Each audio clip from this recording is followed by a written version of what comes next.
The world first heard her name whispered in fear. Elaheh Hosseinnejad, a young Iranian woman whose story would soon ignite a storm of outrage, sorrow, and disbelief. Her life was one of quiet strength and unspoken battles. Behind her graceful smile was a heart burdened by dreams that Iran's suffocating reality refused to let breathe. No one knew that beneath her calm surface a storm was silently forming, a storm that would end not in justice but in blood. This is not just a story of one murder. It's a haunting echo of countless women silenced by control, fear, and so-called honor. But Elaheh's silence would scream louder than her killers ever imagined. She was 21, bright and full of the kind of hope that refuses to die even in the darkest corners. Her friends remember her as a dreamer, someone who wanted to live freely, laugh loudly, and love without fear. She often spoke about leaving Iran, of finding a life where she could breathe without looking over her shoulder. But in a world where freedom is forbidden, even the smallest acts of defiance can become dangerous. And for Elaheh, danger had already started circling her like a shadow that never sleeps. Her relationship had always been a quiet rebellion. A simple love story, boy meets girl. But in her world, that love was a crime. Her family, bound by rigid traditions and pride, saw her choices as a stain on their name. What should have been a private matter became a public wound. Whispers spread through the narrow streets of her town. Whispers that tore at the reputation her father valued more than her life. The whispers became rumors, and rumors became a death sentence. That night the air was heavy, almost warning her. She sat by her window, eyes fixed on the streetlights flickering in the distance. There was something uneasy in the way the world felt. Her phone buzzed, a message from a close friend. "Are you okay? I heard something about your family." Elaheh didn't reply. Maybe she already knew that some storms can't be stopped. Maybe she could feel her destiny tightening around her like a noose. The call came from home. Her father's voice was calm, too calm. "Come home," he said. "We need to talk." She hesitated, sensing the weight behind those words. But home was home, and despite her fears, she went. Her mother greeted her at the door, eyes red but lips sealed. The silence in that house was not peaceful. It was loaded, trembling, alive. Somewhere deep down, Elaheh knew. Something had already been decided. And then, the last sound the neighbors heard that night was a scream that froze the blood in their veins. A scream so raw, so desperate, it echoed down the alleyways long after it ended. They said the lights flickered off. They said they saw her father standing in the doorway, hands trembling. They said nothing after that, because in that part of the world, silence is safer than truth. But Elaheh's truth had already been spilled, staining the floor with the cost of freedom. Morning came, but the sun refused to shine on that house. The neighbors said it was unusually cold for that time of year, as if even nature had turned away in shame. Behind the locked door, Elaheh's lifeless body lay on the floor, bruised, broken, and silenced forever. Her hair was tangled, her hands still clenched in the final act of resistance. The same hands that once painted dreams across the walls of her small room were now still. The police arrived hours later, not because someone reported a crime, but because a whisper escaped, a whisper too heavy to hide. Someone had seen blood seeping under the door. Someone had heard her father's trembling voice calling for forgiveness. But by then, forgiveness was far too late. The scene was chilling. A young woman, killed not by strangers, but by those who claimed to love her. The officers stood silently, their faces tight with emotion they couldn't show. They knew the story already. They'd seen it too many times before. Another honor killing. Another daughter punished for choosing her own path. They wrote down the details mechanically, like it was routine. The smell of iron filled the air, mixing with the faint scent of Elaheh's perfume. A single hairpin lay near her hand, small, silver, and soaked in red. It was as if the room itself was mourning her, every wall carrying an unspoken cry. Word spread fast. Within hours, the town was alive with murmurs. Some shook their heads in pity, some in judgment. She brought shame, they said. He did what he had to do. Others lowered their eyes, unwilling to speak but unable to forget. The hypocrisy was suffocating, a society where men are forgiven for cruelty, but women are killed for courage. Elaheh's friends were devastated. Her closest one, Yasmin, wrote a post online. They said she dishonored her family. But who will speak of the honor they buried with her? The post spread like wildfire, igniting outrage across Iran. People began to speak her name, loudly, fearlessly, turning her from a victim into a symbol. But even symbols bleed. Elaheh's family tried to hide the truth, claiming it was an accident. They said she fell. They said it was God's will. Yet the forensic report told another story, a brutal one. Strangulation marks around her neck, multiple injuries, and no sign of mercy. The evidence was undeniable, but the law, it was complicated.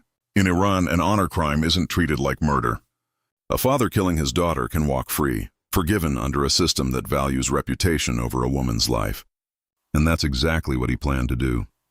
The investigation dragged on, buried under layers of excuses and silence. Activists began protesting, shouting her name in the streets. Elaheh! Elaheh! Justice for Elaheh! Her photo, a smiling young woman with kind eyes, appeared everywhere, from Instagram to city walls. For the first time, her story crossed borders. The world was watching, and Iran was being forced to look at its own reflection, a reflection smeared with the blood of its daughters. And yet, somewhere beyond the noise, there was a haunting question that refused to fade. What exactly happened inside that house before her final scream? What did she say in those last moments, when she looked into the eyes of the man who ended her life? No one knew for sure, but those who believe in spirits say they still feel her presence, restless, whispering, refusing to be forgotten. Maybe it's her way of making sure no one ever calls her death an accident again. The official investigation was a performance, a cold, calculated act staged to appease the world's outrage. The police questioned Elaheh's father with politeness that bordered on reverence. He sat there calm, expressionless, his white shirt spotless, as if he had already rehearsed every word. She was disobedient, he said. She was bringing shame. The officer nodded slowly, not out of agreement, but out of fear. Fear of confronting a man backed by culture, religion, and a community that justified his crime. In that small interrogation room, justice was already gasping for air. The pen scribbled notes, but not truth. The silence in that room was the same silence that kills girls like Elaheh long before their last breath. Her mother, sitting in the hallway, wept silently. The tears fell not just for her daughter but for herself, for the years she'd been trained to obey, to stay quiet, to submit. When a journalist approached her, she only whispered one thing. My daughter wanted to live differently. For that, she died. Those words spread like wildfire. People began to question the system that made mothers bury their daughters and call it faith. The story was no longer a local scandal. It was now a mirror reflecting the deep, ugly truth of a nation's soul. Activists flooded social media. Hashtags appeared overnight. Here's justice for Elaheh. Here's your stop honor killings. Women life freedom. The same voices that had risen for Mahsa Amini now cried for Elaheh. Protesters painted her face on walls, her eyes staring defiantly through layers of fear. But the authorities responded with brutality. Demonstrators were dragged away, their cries swallowed by sirens. Still, they shouted her name, louder, stronger. Because every time a woman like Elaheh was silenced, 1,000 others found their voices. Meanwhile, inside the courthouse, her killer was already being protected. Lawyers twisted the narrative, calling it a moment of anger, a father's heartbreak, a misunderstanding. The defense spoke of honor, respect, reputation, words that tasted of poison. The judge listened quietly, occasionally glancing at the press section where foreign journalists scribbled notes. Outside, the crowd waited, chanting, hoping for a verdict that would make history. But deep inside, many feared they already knew the ending. In a dark corner of Tehran, Yasmin sat alone, watching the news on her cracked phone screen. Every headline stabbed her heart. She couldn't sleep. Her mind kept replaying the last voice note Elaheh had sent her, a shaky whisper saying, "If anything happens, promise me you'll tell my story." Yasmin had promised, but the guilt was unbearable. She posted a new video, tears streaming down her face. They killed her for being free. But I swear she will not be forgotten. The clip went viral overnight. Millions watched, millions cried, and a movement was born. Yet, beneath all the noise and fury, there was a deeper, darker truth. Something that hadn't been revealed. Some neighbors claimed they'd seen a second figure that night. A cousin, perhaps, someone else involved, a shadow moving quickly through the alley before the scream. Was it possible Elaheh's death was planned, not in anger, but in cold, deliberate calculation?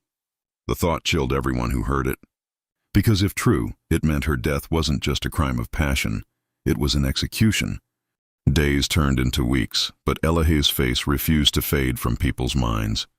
Her portrait, that haunting mix of innocence and quiet strength, began appearing on walls, banners, and digital billboards, not just in Iran, but across the world. The movement that rose in her name had become unstoppable. Artists painted murals, poets wrote verses, and women whispered her story in marketplaces where even whispering was dangerous. Yet inside Iran, her family's house remained locked, its walls heavy with secrets and guilt. The air there was thick with a silence that no prayer could purify. Her mother rarely spoke, her eyes hollowed by grief. Her father had vanished into the system. Not imprisoned, but hidden, protected, as if the state itself had wrapped him in shadow. The investigation, however, began to crack under pressure. Foreign media demanded answers, human rights groups demanded proof, and leaked reports began surfacing online. One file, marked confidential, revealed what no one wanted to believe. Elaheh had tried to escape days before her murder. She had gone to the police station, begging for protection. The officers sent her home saying, "It's a family matter." That single decision sealed her fate. When this revelation surfaced, outrage erupted again, stronger, fiercer. The same law that should have saved her had delivered her back to death. In the midst of chaos, an anonymous witness came forward, a neighbor who had seen something that night. His voice trembled in the recorded statement. "There were two men," he said, "her father and her cousin. They were arguing. Then she screamed." His words hit the public like lightning. Two men, two killers. Yet only one was being questioned. The cousin had disappeared right after the funeral, vanishing without a trace. Some believed he had fled across the border. Others whispered that he was hiding under the protection of a powerful relative. But one thing was clear. Elaheh hadn't just died in a moment of rage. Her death had been orchestrated, planned, and approved. Yasmin, who had become the accidental voice of the movement, was now being watched. Her phone was tapped. Strange cars followed her. But fear no longer mattered to her. She began speaking to international media, showing them screenshots of her last conversations with Elaheh, messages filled with terror, but also hope. "She told me she wanted to study abroad," Yasmin said through tears. She wanted to be free. They couldn't stand that. They called it shame, but it was freedom that scared them. Her interviews sparked global campaigns, petitions, and a storm of protests that Iranian authorities could no longer control. Meanwhile, rumors began to surface that the cousin had confessed privately to a friend before fleeing. According to the leaked voice note, it wasn't just about honor. It was about money, inheritance, and control. Elaheh had refused to marry a man chosen by her father, a man whose family had promised them financial gain. When she resisted, the family's pride turned to rage. It wasn't religion. It wasn't love. It was business, and she had paid the price with her life. The idea that her murder was motivated by greed rather than morality shook people to their core. It was betrayal in its purest form. Still, amid all the noise, a sense of dread lingered. People feared the case would vanish like so many others, silenced under bureaucracy, buried beneath fake apologies and staged verdicts. But something had changed this time. Elaheh had become more than a headline. She had become a ghost of conscience, haunting those who remained silent. And as her story spread, mothers across Iran began whispering to their daughters, "If they ever try to silence you, remember Elaheh and never stop fighting." The court hearing that followed felt like a cruel theater, a place where truth was a prop and justice had no voice. The courtroom was crowded. Journalists, activists, and a few silent faces from the family sat under the flickering fluorescent lights. The judge entered with a file in hand, thin, almost empty, as if the story of a young woman's life could fit between a few typed pages. Elaheh's father stood there, composed and cold, his expression unreadable. When asked if he regretted what he had done, he simply said, "I did what was necessary to protect my family's honor." The words hung in the air like poison. Some gasped, others lowered their eyes. But the judge remained silent. That silence spoke louder than any verdict ever could. Outside the courtroom, the streets pulsed with anger. Protesters carried banners, with Elaheh's face chanting slogans demanding justice. Riot police surrounded them, shields up, batons ready. The scene looked like a battlefield, smoke rising, voices clashing with authority. But even through the chaos, one chant echoed above all others. Her blood will not be forgotten. Women held each other's hands tightly, tears in their eyes but fire in their hearts. They weren't just fighting for Elaheh. They were fighting for every woman whose voice had been buried in the name of culture.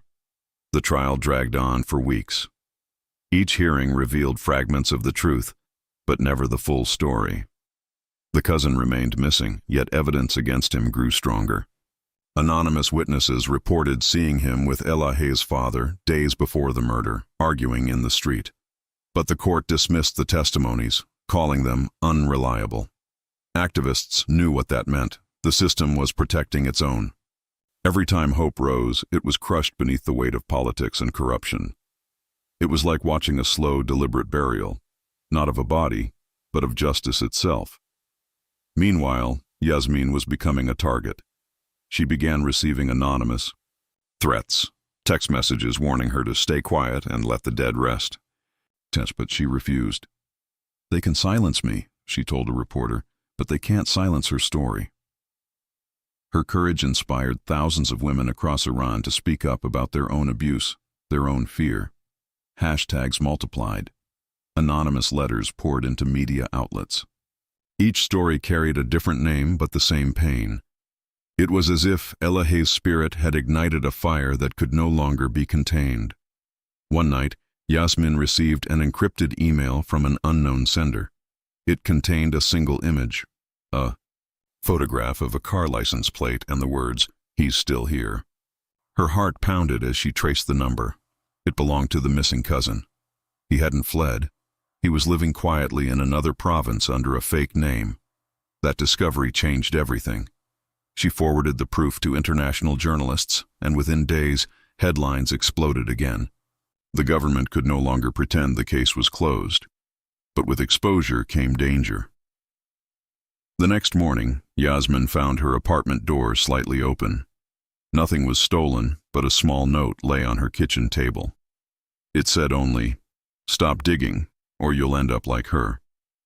She stared at it for a long time, trembling but unbroken, because deep down she knew, if she stopped now, Elaheh's death would become just another forgotten tragedy. And Yasmin wasn't ready to let that happen.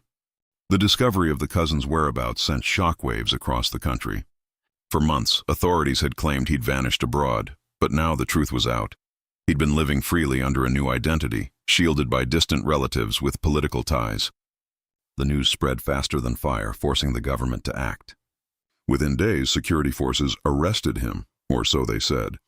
No photo, no footage, just a single statement released to the press.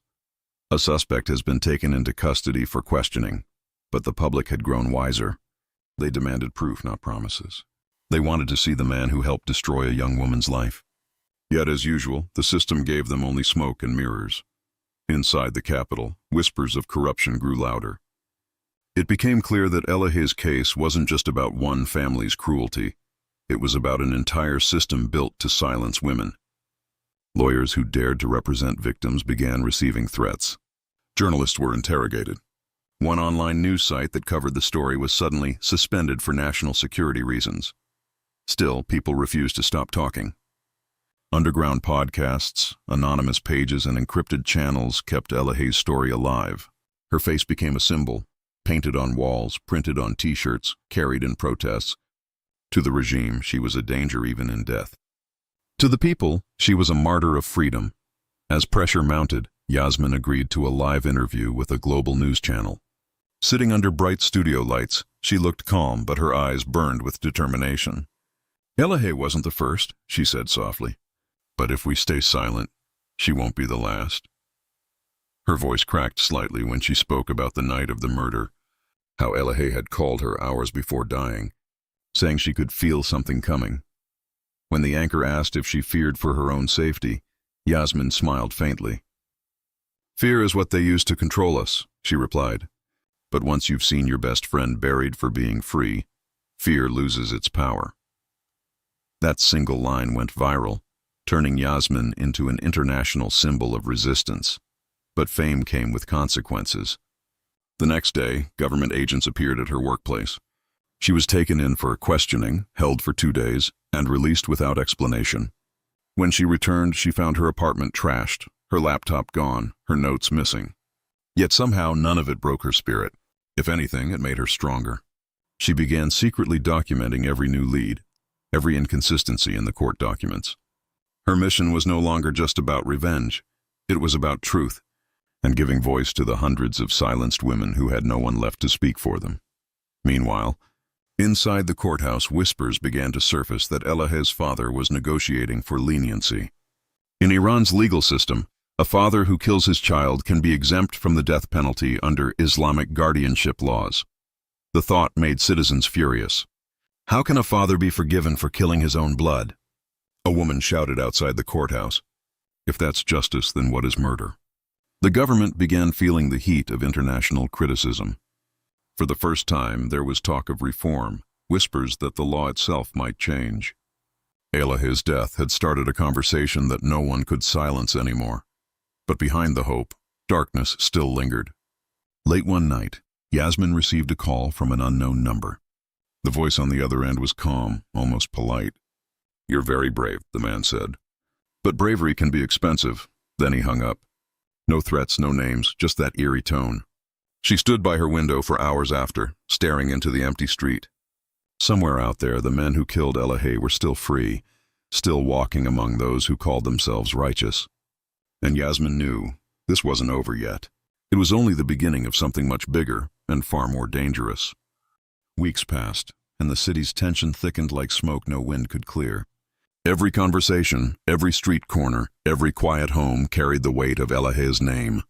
What had once been a single tragedy had grown into a revolution of whispers. People were no longer afraid to question what had always been unquestionable: fathers, faith, and the false honor used to justify cruelty. Meanwhile, Yasmin's investigation dug deeper. Through encrypted chats and hidden sources, she uncovered something chilling. The cousin had never been held in any real cell. Instead, he was being protected in a private residence owned by a high-ranking official. It wasn't a rumor, it was fact. Documents, photos, timestamps, all of it undeniable proof. But proof meant nothing without exposure. Every journalist she contacted refused to publish it. Some disappeared after meeting her. Others warned her that her life was now on the list. Even so, she refused to give up. Late at night, Yasmin uploaded everything: files, recordings, witness statements, to a hidden online drive, set to auto-release if anything happened to her. "If they silence me," she wrote in her final note, "the truth will still speak." It was the kind of preparation one makes when they already sense the end creeping closer. And Yasmin felt it, that same cold shadow that had once wrapped around Elaheh. While the world outside burned with anger, inside the courtroom the performance continued.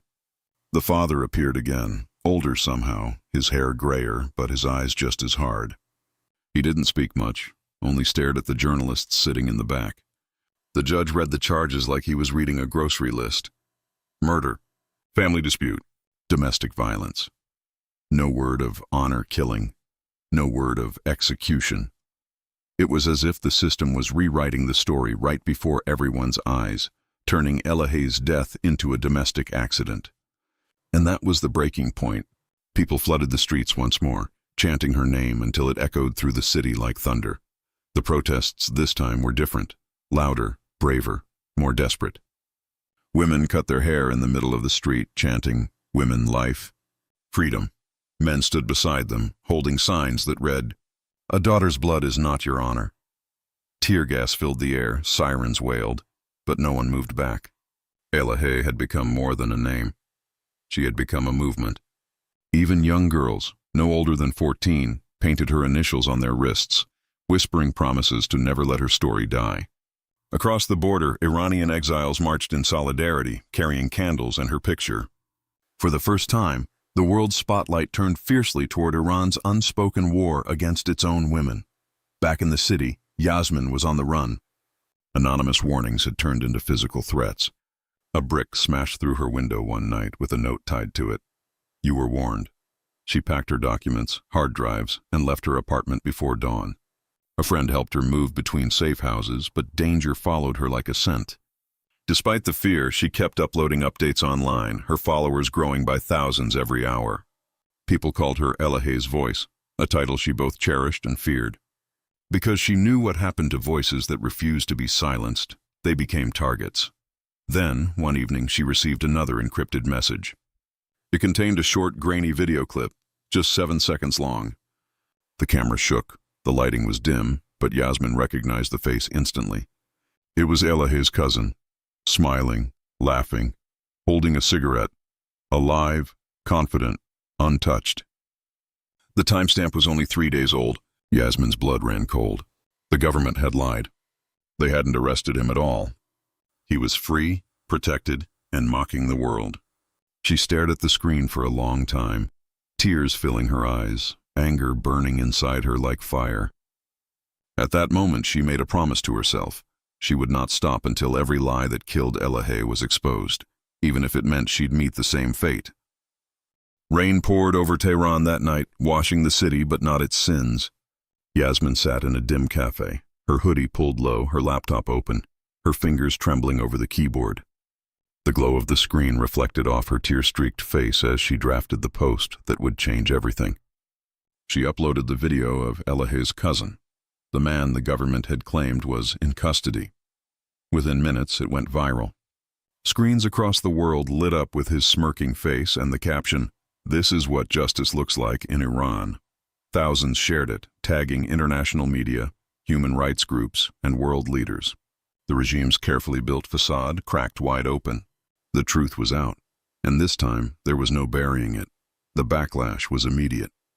State television denied the footage, calling it fabricated by enemies. But the internet never forgets. For every post deleted, 100 more appeared. Protesters gathered again, holding Elaheh's picture high under the storm.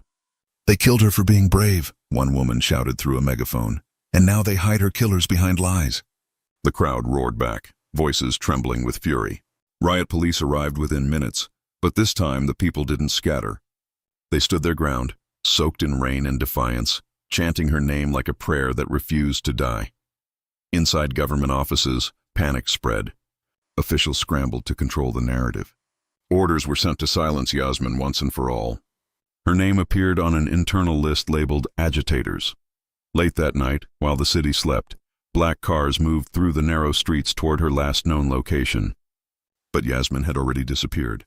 A friend had smuggled her out of Tehran hours earlier, guiding her through safe houses and border routes known only to activists. Her phone was turned off, her online accounts wiped. Still, her digital footprint lived on. The files, the posts, the truth she had unleashed were now beyond anyone's reach. Days later, a news alert stunned everyone. Whistleblower missing after exposing honor-killing cover-up. Her disappearance became global news. Hashtags exploded again, and the streets of Iran burned brighter with candles than with fire. People whispered that the same hands that killed Elaheh had now come for her voice. Yet even in her absence, Yasmin's message kept spreading. Hackers leaked more documents proving the government's involvement. Anonymous accounts posted unseen footage from inside police stations. Every new revelation peeled back another layer of deceit. It wasn't just one crime anymore. It was a national reckoning. Meanwhile, deep inside a guarded facility, a man sat alone in a dim interrogation room. Elaheh's father. His face had aged decades. The calm arrogance he once carried was gone.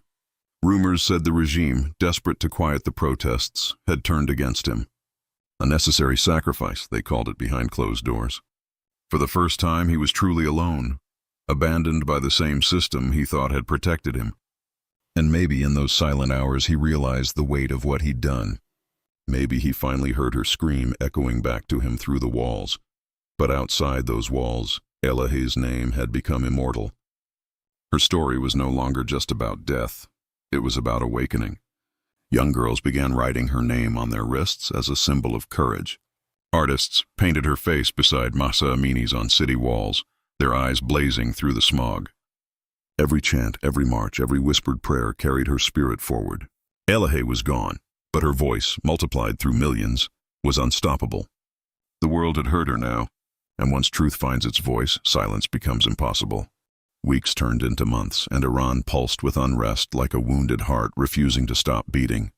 Elaheh's name had become a symbol of defiance, written on banners, painted on alley walls, whispered in classrooms and coffee shops where hope still dared to breathe.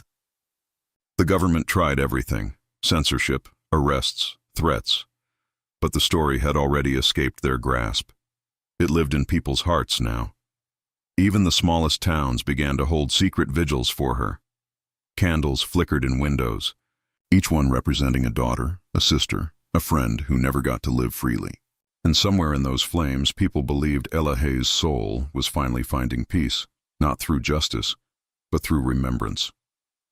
Yasmin, however, was still missing. Her sudden disappearance had become as mysterious as the murder itself.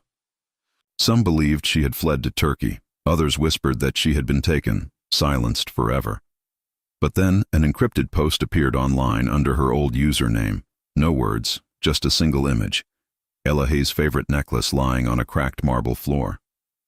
The post went viral instantly, sparking endless theories. Was it a message that Yasmin was alive, or was it a warning left behind by those who had silenced her? No one knew, but one thing was certain. The fight she started had taken on a life of its own. International pressure mounted. The United Nations demanded a full investigation into Elaheh's murder and the disappearance of her friend. Global protests erupted outside Iranian embassies, women cutting their hair and chanting her name in solidarity. For the first time in decades, the regime found itself cornered. The justice they'd tried to bury was clawing its way back to the surface.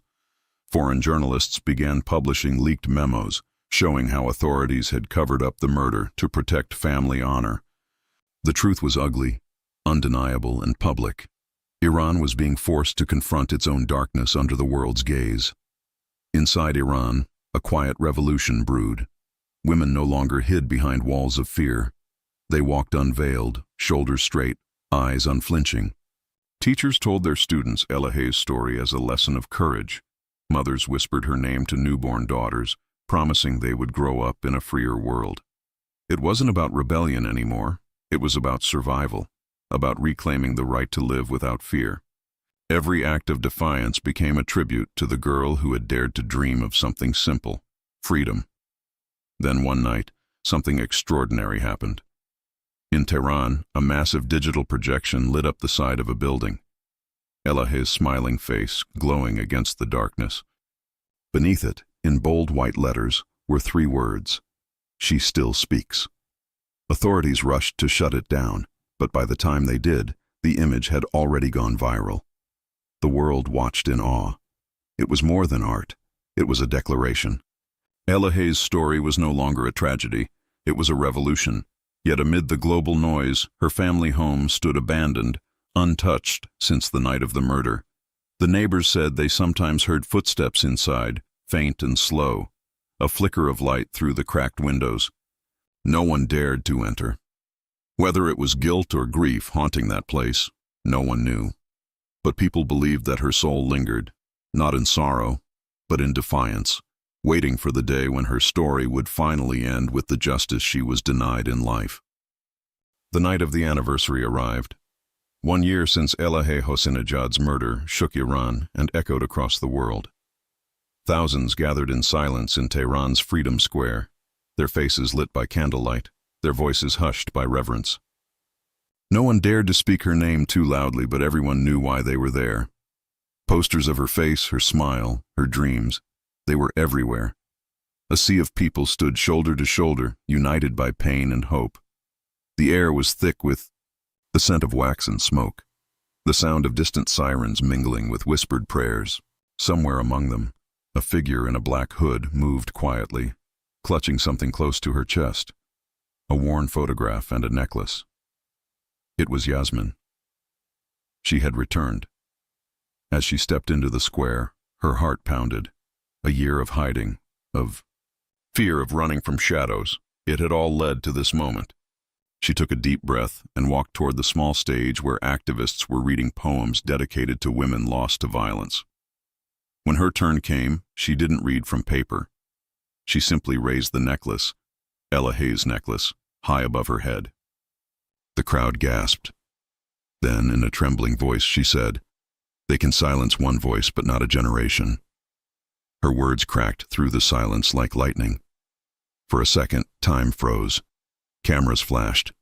People began to chant her name, and Elaheh's, together. The chant grew louder, unstoppable. "Elaheh! Freedom! Elaheh! Freedom!" It echoed through the streets, through alleys, across rooftops. The regime's forces arrived, trying to disperse the crowd, but no one moved. It was as if the spirit of Elaheh herself stood among them, unbroken, unafraid. Yasmin stood on the stage, tears glistening in her eyes, the necklace still in her hand. A soldier shouted for her to step down, but she didn't. Instead, she closed her eyes and whispered softly, "We are not afraid anymore." The words carried through the crowd like a wave. The soldiers lowered their guns. Some even turned away. The next morning, every major newspaper and social media feed across the world showed the same image: a young woman standing on a stage, holding a necklace high above a sea of candles. The headline read, "She spoke for the silenced." The government denied everything, called it a foreign stunt, but the people no longer cared. Something irreversible had begun. For every Elaheh silenced, 1,000 more voices rose. The streets of Iran became her memorial, the sky her witness, and the world her audience. She was gone, but she had become eternal. Years later, a documentary was released titled "The Girl Who Refused to Hide." It told Elaheh's story, her courage, and her final moments. It ended with footage from that night in Freedom Square. The candles, the chants, and Yasmin's trembling hand holding the necklace. The screen faded to black, and her voice echoed softly. "One day they will tell our daughters that freedom was not given. It was taken." In that moment, theaters around the world fell silent. Not out of sadness, but out of awe. Because everyone knew, Elaheh's story wasn't just Iran's story. It was every woman's story who ever dared to live freely. And as the credits rolled, a single line appeared, dedicated to every soul who spoke, even when silence was safer. So, dear viewers, before you leave this story, take a moment. Think of the courage it takes to speak when the world demands silence. Think of Elaheh, of Yasmin, of every name we never learned but should have. Don't let their stories vanish into headlines. Share them. Keep them alive. Because maybe, just maybe, the justice she never received in life will be carried by the ones who remember her now.